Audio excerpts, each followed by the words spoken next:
বলি 21শে জুলাই উত্তরকন্যা চলো ভারতীয় জনতা যুব মোর্চার ডাকে সেটা হবে। কন্যা সুরক্ষার দাবিতে ইতিমধ্যে বিরোধী দলনেতা যুব মোর্চার সম্মানীয় সভাপতি ডক্টর ইন্দ্রনীল খার উপস্থিতিতে কসবায় এই অভিযানের ডাক দিয়েছে।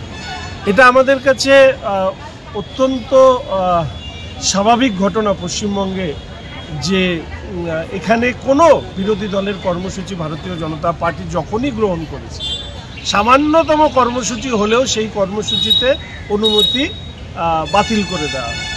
দুর্ভাগ্যবশত হচ্ছে যে পুলিশের বড় অফিসাররা তাদের মেরুদণ্ড তারা জমা দিয়ে রেখেছেন কালীঘাট কিংবা ক্যামাক স্ট্রিটে, ফলে তারা অনুমতি দেন তৃণমূলের দুষ্কৃতীদেরকে রাজ্য জুড়ে দাপিয়ে বেড়াতে, কিন্তু বিরোধীদের প্রতিবাদ করবার অনুমতি নেই।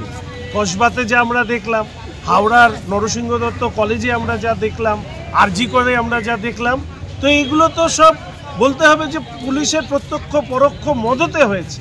ফলে দুষ্কৃতীদের তাদের দুষ্কর্ম করবার অনুমতি এই রাজ্যে পুলিশ দেয়, কিন্তু বিরোধীদের কণ্ঠস্বর, প্রতিবাদের কণ্ঠস্বর যখন নারীর সুরক্ষা হোক, দুর্নীতির বিরুদ্ধে হোক, সেই তাকে দাবানোর চেষ্টা পুলিশ যেভাবে করছে, এটা মনে হয় সর্বকালীন লজ্জার রেকর্ড আমাদের রাজ্যের পুলিশ, কলকাতার পুলিশ তারা তৈরি করেছে।